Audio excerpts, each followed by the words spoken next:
Bismillahirrahmanirrahim. Assalamualaikum warahmatullahi wabarakatuh. Sahabat sekalian, gimana kabarnya? Semoga senantiasa sehat selalu ya. Dan pada kesempatan kali ini aku ingin berbagi pengalaman tentang mendapatkan beasiswa PBSB atau program beasiswa santri berprestasi. Nah, mungkin sedikit pengalaman ini bisa bermanfaat bagi sahabat sekalian, yang mana kalau teman-teman itu adalah santri yang telah memiliki persyaratan yang disyaratkan dalam beasiswa ini dan teman-teman berminat untuk melamar beasiswa ini, maka mungkin pengalamanku yang sedikit ini bisa memberikan sedikit gambaran kepada para teman-teman sekalian. Jadi aku ini termasuk santri yang mendapatkan beasiswa santri berprestasi ini pada tahun 2009.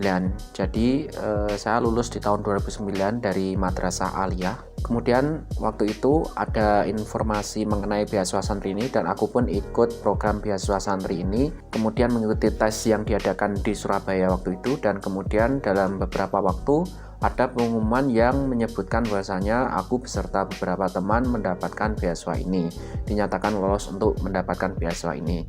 Dan sesuai dengan namanya, beasiswa ini termasuk beasiswa yang ditujukan kepada santri berprestasi. Jadi otomatis disyaratkan bahwasanya yang mengikuti beasiswa ini adalah seorang santri ya, dan itu dibuktikan dengan surat rekomendasi dari pondok pesantren, yang mana pondok pesantrennya itu pun harus memiliki nomor, yang mana nomor itu adalah nomor lembaga yang diberikan oleh Departemen Agama. Jadi dokumen pesantren itu pun harus dilampirkan ketika mengikuti beasiswa ini. Nah, untuk melamar beasiswa ini, karena beasiswa ini adalah santri berprestasi, otomatis yang dijaring, yang diinginkan oleh beasiswa ini adalah santri-santri yang memiliki prestasi, santri-santri yang memiliki kelebihan dalam bidang-bidang tertentu, terutama dalam bidang yang sesuai dengan jurusan yang hendak diambil. Jadi kawan-kawan, kalau mengikuti beasiswa ini, usahakan untuk melampirkan bukti prestasi sebanyak mungkin, misalkan ada sertifikat atau bukti apapun lah, yang mana hal itu pastinya akan bermanfaat bagi sahabat sekalian, agar sahabat sekalian memiliki peluang yang lebih banyak untuk bisa mendapatkan beasiswa ini. Dan saya cukup menyarankan untuk sahabat supaya mengejar beasiswa ini, karena beasiswa ini dihandle oleh Departemen Agama. Karena yang mengadakan adalah Departemen Agama, yang mana itu adalah lembaga dari pemerintah, maka otomatis beasiswa ini dibilang cukup bagus lah dalam hal administrasi. Dulu pengalaman saya ya, itu beasiswa ini untuk uang saku itu tidak pernah telat, kecuali pada waktu itu di sekitar tahun 2012 ada masalah di Departemen Agama yang katanya ada masalah korupsi ya, sehingga mempengaruhi dari beasiswa ini, sehingga pernah telat sampai sekitar 3 bulan. Akan tetapi meskipun telat, semua uang beasiswa itu kemudian dicairkan kok, nggak ada masalah. Jadi saya merekomendasikan untuk teman-teman supaya mengikuti beasiswa ini, karena beasiswa ini bisa sangat membantu untuk kelancaran studi teman-teman sekalian. Dan yang lebih bagus dari beasiswa ini adalah beasiswa ini mengcover seluruh biaya yang dibutuhkan selama studi. Misalkan untuk tiket kedatangan pun juga diberikan. Jadi misalkan teman sekalian dari daerah yang jauh dari universitas yang dituju, maka perjalanan dari daerah sahabat sekalian ke universitas yang dituju itu akan mendapatkan biaya uang saku. Kalau untuk biaya uang saku itu bisa dibilang cukup banyak ya, cukup lah istilahnya kalau teman-teman itu memang menggunakannya dengan baik untuk studi. Jadi waktu itu kalau saya itu sekitar tahun 2009, awalnya itu 750, kemudian naik menjadi 850. Mungkin untuk sekarang ini bisa jadi lebih banyak dari nominal pada tahun-tahun sebelumnya ya. Kemudian cakupan biaya itu pun sangat rinci ya, mulai biaya SPP, kemudian biaya tempat tinggal, kemudian ada uang saku, kemudian ada uang penelitian, dan jika ada kegiatan pun maka akan ada biaya yang diberikan oleh pemerintah kepada kita untuk melaksanakan kegiatan tersebut.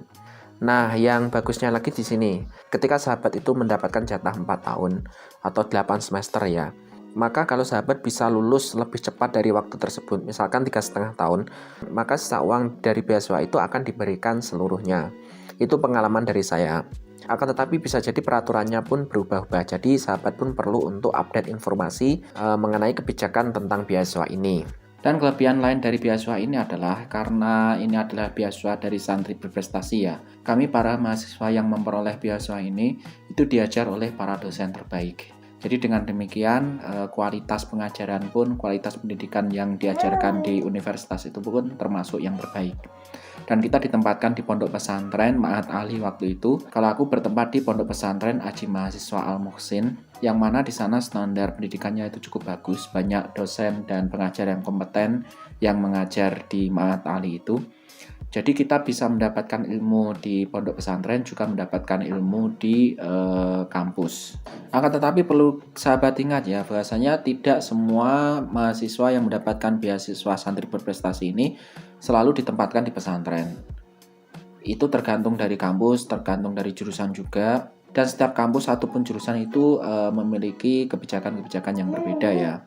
Misalkan ada yang di Malang itu diwajibkan untuk hafal Al-Quran, diwajibkan untuk tahfidz atau hafal Al-Quran. Kalau di Yogyakarta itu, dulu pada saat jurusan tafsir hadis itu diwajibkan untuk hafalan Quran sampai 10 juz dan hafalan hadis hingga 100 hadis. Dan ini pun berbeda-beda ya kebijakan ini. Bisa jadi setiap tahun itu berubah, tergantung pengelola juga, tergantung dari kebijakan kampus, kebijakan dari pondok pesantren juga. Jadi sahabat sekalian, jika mengikuti beasiswa ini, sahabat pun juga perlu update informasi sebanyak-banyaknya supaya tidak keliru informasi, sehingga tidak menghambat dari proses perkuliahan, proses studi dari para sahabat sekalian. Mungkin cukup sekian untuk pengalaman kali ini, semoga bermanfaat. Kalau ada yang ditanyakan, sahabat sekalian silahkan tuliskan di kolom komentar. Kalau ada kesempatan insya Allah akan saya balas pertanyaan itu. Semoga bermanfaat. Terima kasih telah menonton. Kita ketemu lagi dalam video berikutnya. Jangan lupa untuk klik like dan subscribe. Assalamualaikum warahmatullahi wabarakatuh.